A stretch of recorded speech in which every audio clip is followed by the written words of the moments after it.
ओम शांति। आज 29 अप्रैल 2023 के साकार मधुर महावाक्य हैं। मीठे बच्चे, श्रीमत ही श्रेष्ठ बनाएगी, परमत व मनमत श्रापित कर देगी, इसलिए श्रीमत को कभी मत भूलो। प्रश्न है आज की मुरली का कि सतो प्रधान पुरुषार्थी कौन और तमो प्रधान पुरुषार्थी कौन, दोनों में अंतर क्या होगा। उत्तर है इसका कि सतो प्रधान पुरुषार्थी बाप से पूरा वर्षा लेने का पुरुषार्थ व प्रतिज्ञा करते हैं। वह याद में रहने की रेस करते हैं और नंबर 1 जाने का लक्ष्य रखते हैं। तमो प्रधान पुरुषार्थी कहते जो तकदीर में होगा, अच्छा प्रजा बनेंगे तो प्रजा ही सही। उनके आगे माया का ऐसा विघ्न आता है जो रेस से ही बाहर निकल जाते हैं। गीत है आज की मुरली का कि मुझको सहारा देने वाले तेरा शुक्रिया। ओम शांति। बच्चे जब सम्मुख बैठते हैं तो जानते हैं हम जीवात्माएं हैं। यहाँ तो जीवात्माएं ही होंगी ना। जब आत्मा को शरीर नहीं है तो नंगी है, उसे अशरीरी कहा जाता है। तुम तो शरीर सहित बैठे हो। आत्मा व परमात्मा जब तक शरीर में ना आए तब तक बोल नहीं सकते। तुम जीवात्माएं जानती हो अब बाप के सम्मुख बैठे हैं, हूबहू जैसे 5000 वर्ष पहले सम्मुख आए थे। बच्चे जरूर बाप से ही वर्षा लेंगे। जानते हैं कि हम अपने परमपिता परमात्मा बेहद के बाप के सम्मुख बैठे हैं। क्यों बैठे हैं? बाप से बेहद का वर्षा लेने। जैसे स्कूल में समझते हैं हम टीचर द्वारा इंजीनियरिंग सिखाते हैं, इंजीनियरिंग सीखते हैं, बैरिस्ट्री सीखते हैं, यह एम ऑब्जेक्ट रहती है।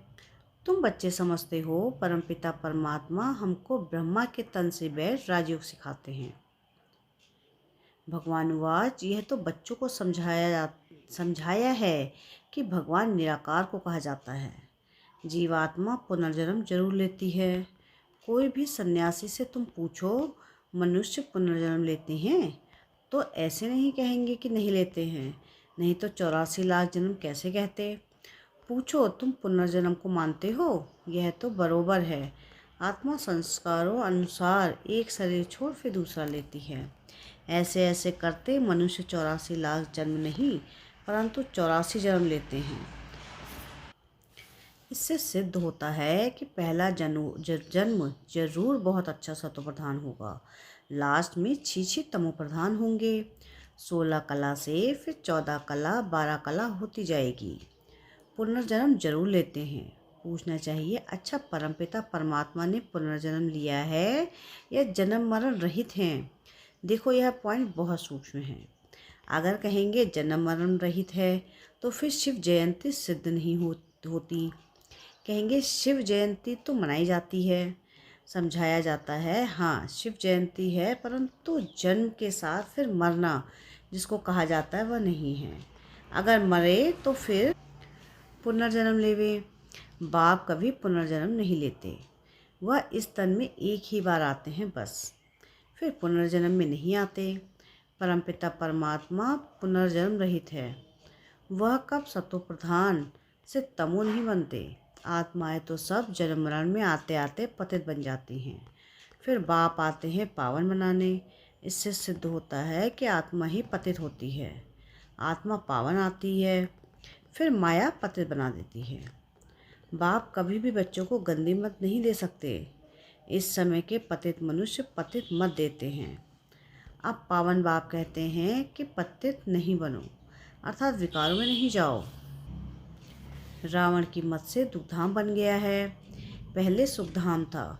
ऐसे नहीं बाप ही सुख दुख देते हैं, नहीं, बाप कभी बच्चों को दुख की मत दे नहीं सकते। माया ही दुख देती है। उस माया पर जीत पाने से ही तुम जगत जीत बनते हो। मनुष्य माया का अर्थ नहीं समझते, वह धन को माया कह देते हैं। कहते हैं न इनको माया का नशा बहुत है, परंतु माया 5 विकारों को कहा जाता है। अगर 5 विकारों का नशा है तो माया एकदम खा जाती है। सतयुग त्रेता में माया का नशा होता नहीं। वहाँ रावण का बुद्ध बनाकर चलाते नहीं, बुद्ध कड़े दुश्मन का बनाया जाता है। रावण राज्य शुरू होता है आधा कल्प से, देह अहंकार आने से, और फिर विकार आ जाता है। शास्त्रों में कोई यह बातें नहीं हैं। लिखा हुआ है देवताएं पाप मार्ग में अर्थात विकारों में जाते हैं, माया के वश होने से परवश हो जाते हैं। परमत पर चलते चलते अभी तुम चलते हो श्रीमत पर। परमत माना माया की मत। श्री अर्थात श्रेष्ठ मत है बाप की, वह है परमत रावण की मत। इसलिए बाप ने कहा है आसुरी संप्रदाय सब रावण की जंजीरों में दुखी हैं। मनुष्यों ने सतयुग की आयु लाखों वर्ष समझ ली है, तो तुम हिसाब किताब बताते हो 5,000 वर्ष कैसे हैं।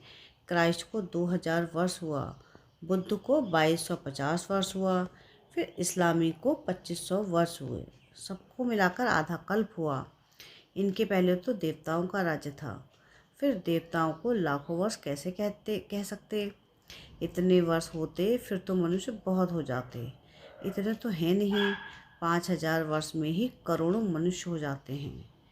कहते भी हैं क्राइस्ट से 3,000 वर्ष पहले भारत में आदि सनातन देवी देवता धर्म था। 5,000 वर्ष पूरे हो जाते हैं, नाटक पूरा हो जाता है ना। इन बातों को कोई जानते नहीं है। मैं जो हूँ जैसा हूँ, यह चक्र कैसे फिरता है कोई जान न सके। बाप ही समझाते हैं, यह है गीता। बाप ने आकर सहज राजयोग सिखलाया था, तब उनका नाम गीता रखा है। जैसे क्राइस्ट ने सिखाया तो उनका नाम बाइबल रखा। यह अनादि नाम रखे हुए हैं, वह रिपीट होते हैं।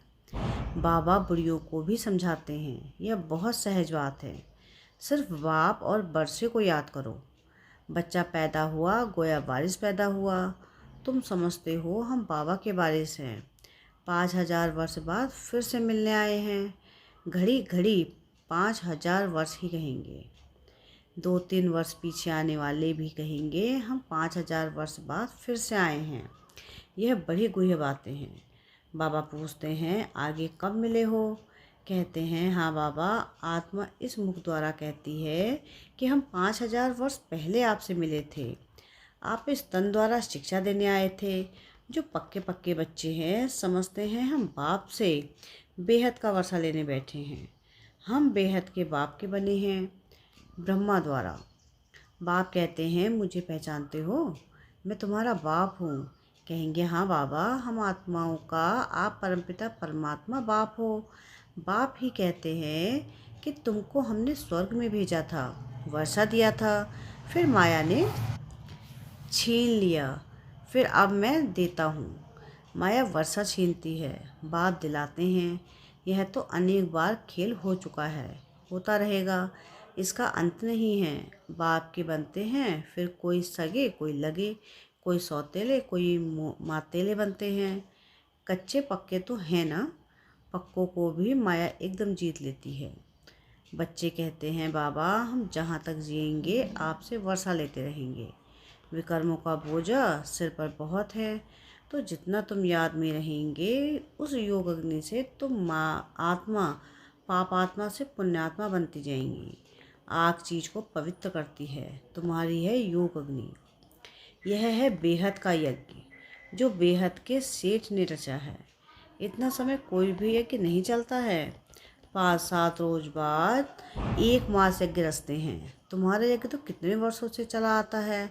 बाप सुनाते ही रहते हैं, कहते हैं भूल मत जाना, सिर्फ मुझे याद करो तो तुम्हारा जन्म जन्मांतर के विकर्मों का बोझा कटता जाएगा। कोई सन्यासी विद्वान आदि को ऐसे कहने आएगा नहीं। भगवान वाच है कि मुझ बाप को याद करो। जरूर आया हुआ है तब तो कहते हैं ना। बाप कहते हैं अब तुमको वापस जाना है, तुम्हारी आत्मा इस समय बहुत पतित है। अब तुम जानते हो योग से हम पावन बनते जाएंगे। बाप कहते हैं ज्ञान सागर अमृत पीकर पावन स्वर्ग का मालिक बनो। यह साजन तुम सजनियों को पावन बनाने आए हैं। कहते हैं मुझे निरंतर याद करो। तुम्हारी ही प्रतिज्ञा है कि आप जब आएंगे तो और संग तोड़ इस संग जोड़ेंगे। तुम पर वारी जाएंगे, स्त्री पुरुष पर, पुरुष स्त्री पर बलिहार होते हैं। यहाँ है बाप पर बलिहार जाना। शादी में 1-2 पर बलिहार जाते हैं ना। अब आप कहते हैं मनुष्य पर बलिहार नहीं जाना है। तुम्हारी प्रतिज्ञा है कि आप पर बलिहार जाएंगे। आप हमारे पर बलिहार होना। बाप कहते हैं तुम बलिहार जाओ तो 21 जन्म तुमको सदा सुखी बना दूंगा। कितना भारी वर्षा है। अब बाप कहते हैं मैं तुमको वर अर्थात वर्षा देता हूँ। सिर्फ तुम निरंतर मुझे याद करो। श्रीमत से ही तुम श्रेष्ठ बनेंगे, यह भूलो मत। यह लक्ष्मी नारायण का चित्र भी घर में रख दो। हम बाप से फिर से वर्षा ले रहे हैं। बाप परम धाम से आया हुआ है, परंतु माया चील भी कम नहीं है, पंजा मार देती है। सबकी बात नहीं है, नंबरवार हैं।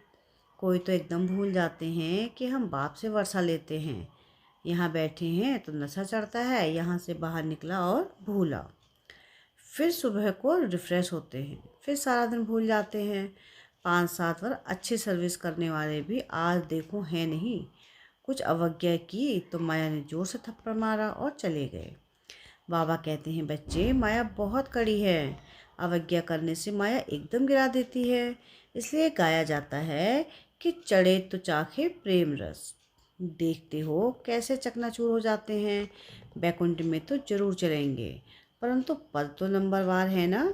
भल वहाँ सब सुखी रहते हैं, फिर भी मरते तो है ना। स्कूल में मर्तबा पाने के लिए पुरुषार्थ करते हैं। ऐसे नहीं प्रजा ही सही जो तकदीर में होगा, नहीं। इसको तमो प्रधान पुरुषार्थ कहा जाता है। सतो प्रधान उनको कहेंगे जो बाप से पूरा वर्षा लेने का पुरुषार्थ और प्रतिज्ञा करते हैं। यह घुड़दौड़ है ना, सब नंबर 1 तो नहीं जाएंगे। यह ह्यूमन रेस है। माया ऐसा विघ्न डालती है जो एकदम रेस से निकाल देती है। तुम्हारी ह्यूमन रेस है। आत्मा कहती है हम बहुत दुखी हैं, शरीर लेते लेते बहुत तंग हुए हैं। कहते हैं बाबा के पास जाएं। बाबा ने युक्ति तो बतलाई हुई ही है। बाबा हम आपकी याद में रहेंगे। जितना टाइम निकाल सको उतना अच्छा है। जैसे गवर्नमेंट की सर्विस में भी 8 घंटा रहते हैं ना, तो इसमें भी 8 घंटा रहो। सृष्टि को स्वर्ग बनाना कितनी भारी सर्विस है। सिर्फ बाप को याद करो और सुखधाम को याद करो, बस। 8 घंटा सर्विस की तो पूरा वर्षा पाएंगे। ऐसे याद करते करते तुम्हारे विकल्प विनाश होंगे। 8 घंटा तुम इस सर्विस में दो, बाकी 16 घंटा तुम फ्री हो। जितना हो सके घड़ी घड़ी याद करो। याद तो कहाँ भी बैठे कर सकते हो। सबसे अच्छा टाइम तुमको सवेरे मिलेगा। सिंधी में कहते हैं सवेल सुमन सवेल उठन, यानी सवेरे जल्दी सोना और सवेरे उठना, यह गुण मनुष्यों को बड़ा करता है। अज्ञानी लोग 8 घंटा नींद करते हैं। तुम्हारी नींद आधी होनी चाहिए, 4 घंटा नींद बस। कर्मयोगी हो ना, रात को 10 बजे सो जाओ और 2 बजे उठो। शिव बाबा को याद करो। 2 बजे नहीं उठ सकते हो तो 3 बजे उठो, 4 बजे उठो। वह फर्स्ट क्लास समय है, एकदम शांति रहती है, सभी अशरीरी बन जाते हैं। उस समय सन्नाटा बहुत होता है, जैसे कि मूल वतन हो जाता है। ऐसे लगता है जैसे सब मरे पड़े हैं।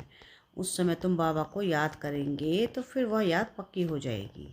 अमृत वेले की याद अच्छा असर करती है। बाबा बहुत करके रात को जगाते रहते हैं। स्थूल काम में आने से माथा भारी होता है।